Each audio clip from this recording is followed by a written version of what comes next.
आज हम लोग बात करेंगे लवणीय मृदा के बारे में, अर्थात ऐसी मृदा जिसमें नमक की मात्रा बहुत अधिक मात्रा में पाई जाती है, उसी को लवणीय मृदा भी कहा जाता है।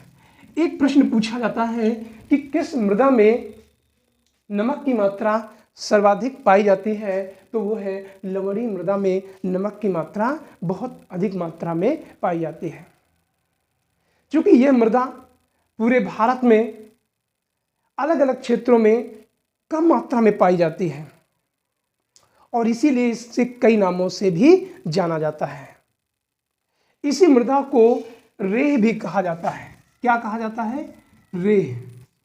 रेह एक तरीके से वही मृदा है जिसको एक भारतीय समुदाय कपड़ा धुलने में उपयोग करता है, जिसे हम लोग गांवों में रेहू कहते हैं। ये वही लवणीय मृदा है। तो इस मृदा के बहुत सीमित क्षेत्रों में पाए जाने के कारण इसका व्यापक प्रसार भारत में देखने को नहीं मिलता है, लेकिन कई ऐसे क्षेत्र हैं जहां पे लगातार डेवलप होती जा रही है। इसी मृदा को रकार के नाम से भी जाना जाता है। प्रश्न पूछा जाता है कि रकार मृदा किस मृदा को कहते हैं, तो लवणीय मृदा को कहा जाता है।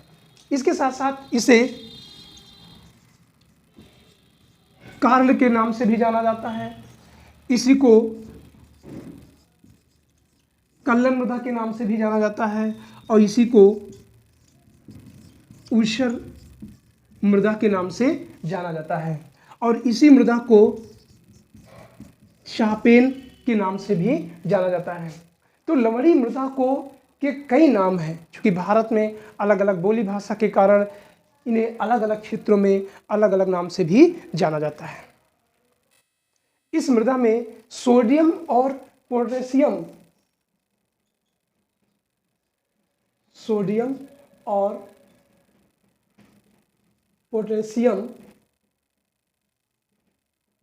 की मात्रा बहुत अधिक मात्रा में पाई जाती है और इसी के कारण ये क्या है, उपजाऊपन नहीं होती है, अर्थात उपजाऊ मृदा होती है। तो ये पूछा जाता है किस मृदा में वनस्पतियां बहुत कम उगती हैं, तो लवणीय मृदा में वनस्पतियां जो है बहुत कम उगती हैं। इस मृदा में नाइट्रोजन, देखिए सोडियम और पोटेशियम की मात्रा जो है अधिक पाई जाती है, तो इस कारण ये क्या है, अनुपजाऊ, और नाइट्रोजन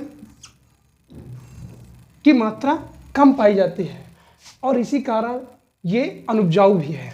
इसके साथ साथ इसमें चूना की मात्रा भी क्या है, कम पाई जाती है। तो अनुपजाऊ होने के कारण क्या है, सोडियम पोटेशियम की मात्रा क्या है, अधिक पाई जाती है और नाइट्रोजन तथा चूने की मात्रा क्या है, कम पाई जाती है। और ये मृदा अगर हम देखें कि किन क्षेत्रों में डेवलप होती है, तो खासकर आप देखेंगे कि पूर्वी तट में जो डेल्टाई क्षेत्र हैं, जैसे यहां पे आप देखेंगे सुंदरवन का डेल्टा, इन क्षेत्रों में, तो इन क्षेत्रों में कैसी मृदा पाई जाती है, इन क्षेत्रों में, यानी गंगा नदी के जो डेल्टा है उसमें लवणीय मृदा पाई जाती है। इसके साथ साथ यहाँ पे महानदी है और महानदी मुहाने पर कई भागों में बांट जाती है, तो ये जो डेल्टा है इन क्षेत्रों में भी लवणीय मृदा पाई जाती है। यहाँ पे ये गोदावरी नदी है, गोदावरी नदी के मुहाने पर भी डेल्टा पाए जाते हैं और यहाँ भी लवणीय मृदा है। और यहाँ पर कृष्णा नदी है,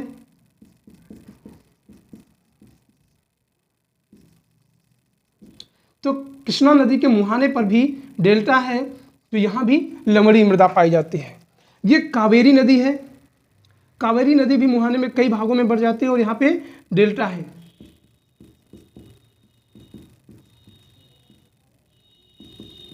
तो इन डेल्टाओं में भी क्या है, लवणीय मृदा पाई जाती है।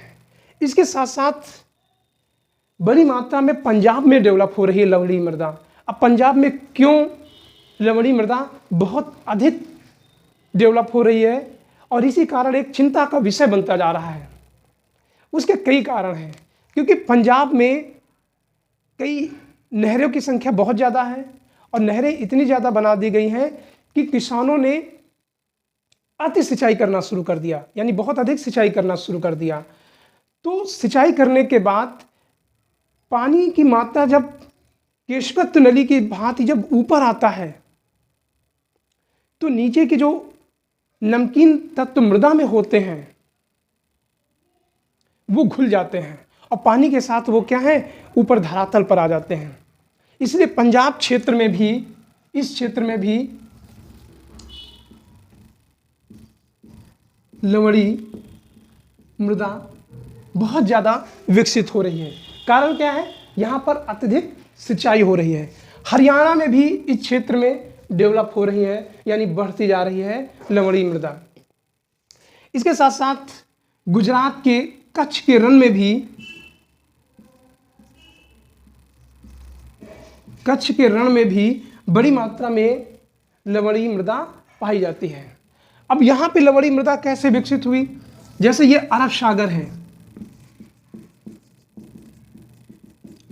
तो जब अरब सागर से मानसून उठता है तो इस दिशा में आगे बढ़ता है तो बहुत सारे नमक के तत्व भी उसमें ऊपर आ जाते हैं और वो इस क्षेत्र में कच्छ के रण में क्या है, छोड़ देते हैं, यहाँ से जो इधर की तरफ आगे बढ़ते हैं।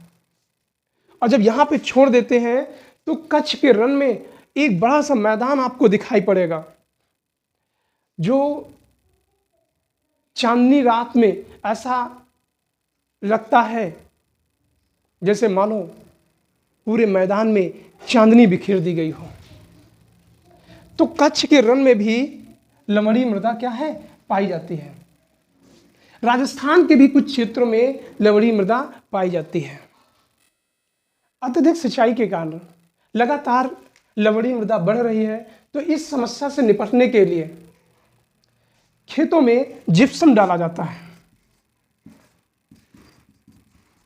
और जिप्सम के द्वारा इस मिट्टी को पुनः उर्वरक बनाया जाता है। इसके साथ साथ कुछ अन्य प्रयोग और किए जाते हैं उपजाऊपन बढ़ाने के लिए, जो लवणी मृदा को पुनः उपजाऊ के रूप में कन्वर्ट कर देता है। जैसे फलीदार या कह लें दलहनी फसलें, दलहनी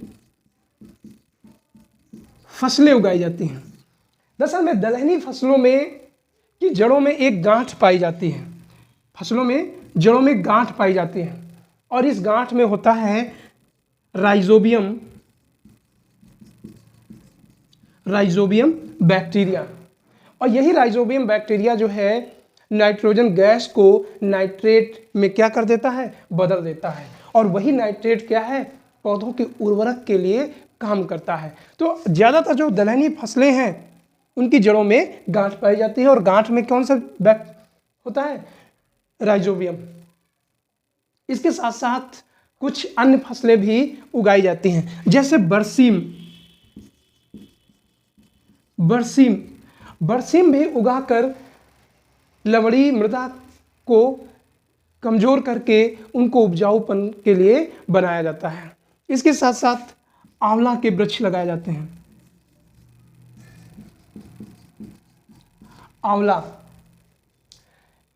आंवला और जामुन के वृक्ष, अमरूद के वृक्ष भी यहाँ पर बड़ी मात्रा में लगाए जाते हैं ताकि उपजाऊपन बन जाए। गन्ना और ढैंचा, कौन सा, गन्ना और ढैंचा, ये फसलें भी उगाई जाती हैं और इससे मृदा को पुनः उपजाऊपन बनाया जाता है। तो इस तरीके से लवणी मृदाओं में ये समस्याएं देखने को मिल रही हैं कि उपजाऊ भूमि अत्यधिक सिंचाई के कारण अनुपजाऊ होती जा रही है। तो अनुपजाऊ भूमि को पुनः उपजाऊ बनाने के लिए इन सारी चीज़ों का प्रयोग करते हैं, जिनमें से दलहनी फसलें, बरसीम, राइजोबियम, आंवला, जामुन, अमरूद, गन्ना और ढैंचा भी बड़ी मात्रा में इसमें लगाया जाता है। और इन पौधों को लगाने के बाद क्या है, जुताई कर दी जाती है। तो जुताई कर देने से इन पौधों की जो टहनियाँ हैं, पत्तियाँ हैं, वो मिट्टी में मिल जाती हैं और वो पुनः उपजाऊ के रूप में काम करते हैं। उसके बाद हम लोग बात करते हैं, अब हम लोग बात करते हैं पीटमय मृदाओं के बारे में। पीटमय मृदा खासकर उन क्षेत्रों में विकसित होती है जहाँ पर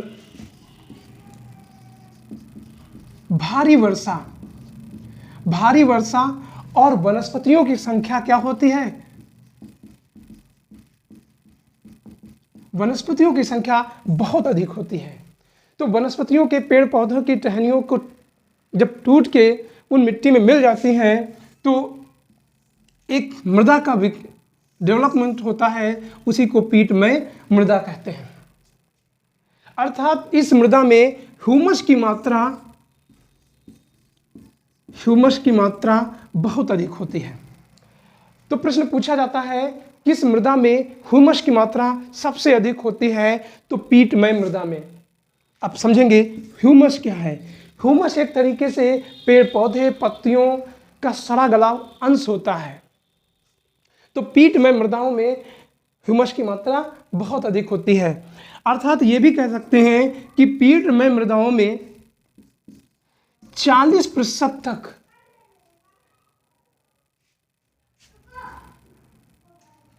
40 से 50% तक, कितना? 40 से 50% तक जैव सामग्री पाई जाती है। तो प्रश्न पूछा जाता है कि जैव सामग्री सबसे अधिक किस मृदा में पाई जाती है? तो पीटमय मृदाओं में, क्योंकि यहाँ पर वनस्पतियाँ बहुत ज़्यादा देखने को मिलती हैं। और जब वनस्पतियाँ बहुत ज़्यादा देखने को मिलती हैं तो जाहिर सी बात है जैव सामग्री बहुत अधिक होगी और ह्यूमस की मात्रा भी बहुत अधिक होगी। आप ये भी कह सकते हैं इस मृदा में ह्यूमस जो है 40 से 50% तक पाई जाती है। अब हम बात करते हैं कि ये मृदा किन क्षेत्रों में सबसे ज़्यादा विकसित होती है। तो इसका भी क्षेत्र बहुत सीमित है। तो ये केरल के खासकर 2 जिले में, एक कोट्टम और दूसरा है अलपुझा जिला।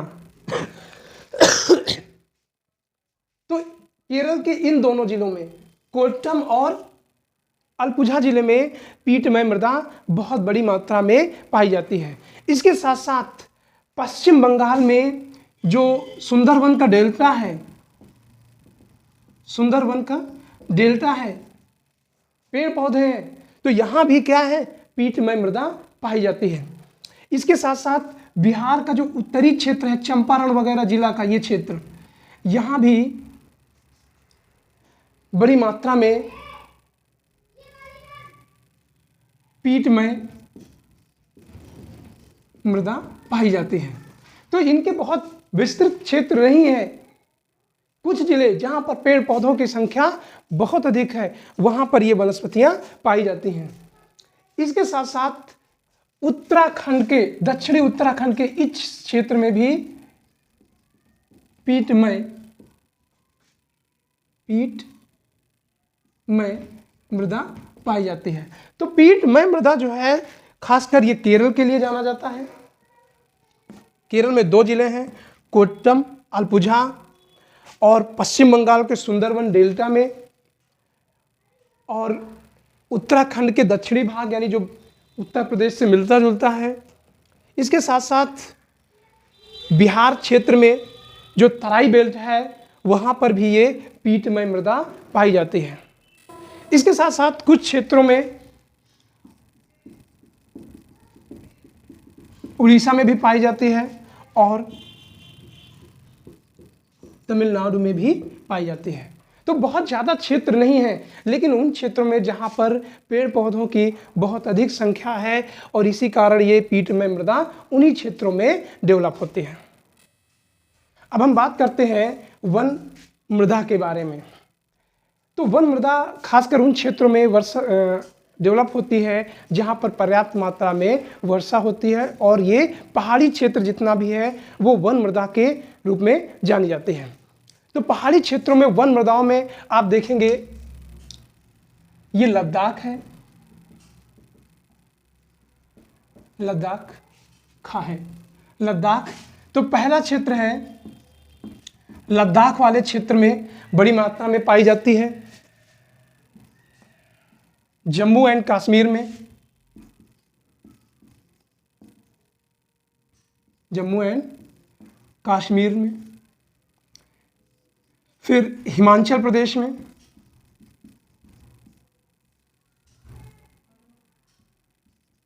हिमाचल प्रदेश में ये मृदा विकसित होती है।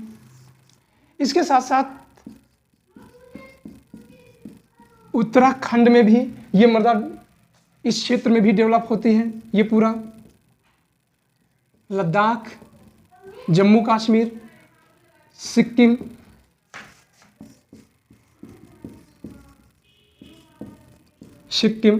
और अरुणाचल प्रदेश का ये उत्तरी भाग। तो अरुणाचल प्रदेश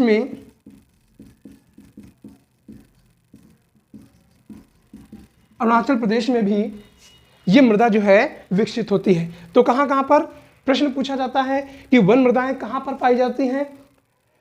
तो लद्दाख हो गया, जम्मू कश्मीर हो गया, हिमाचल प्रदेश हो गया, उत्तराखंड, सिक्किम, अरुणाचल प्रदेश। तो ये लद्दाख हो गया, जम्मू कश्मीर हो गया, ये हिमाचल प्रदेश हो गया, ये उत्तराखंड हो गया, ये सिक्किम हो गया और ये अरुणाचल प्रदेश हो गया। तो इन क्षेत्रों में कैसी मृदाएं पाई जाती हैं? वन मृदाएं पाई जाती हैं। तो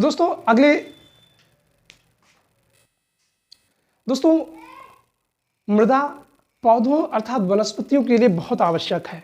मृदा को एक जीवित तंत्र माना गया है, क्योंकि जीवित तंत्र इसलिए भी कहा जाता है क्योंकि किसी प्राणी की तरह ये मिट्टी यानी मृदा को यदि आप सुधार करते हैं तो बेहतर होती जाती है, यदि आप उस पर ध्यान नहीं देते हैं तो ये अनुर्वरक यानी अनुपजाऊ होती जाती है। इस तरीके से मृदा को क्या कहा गया है? जीवित तंत्र कहा गया है। दोस्तों थोड़ा सा बोलने में प्रॉब्लम हो रही है, फिर भी ये क्लास ली गई है और आज की क्लास यहीं तक। अगली क्लास में हम लोग बात करेंगे मृदा अपरदन के बारे में। दोस्तों ये क्लास यहीं तक। Thank you.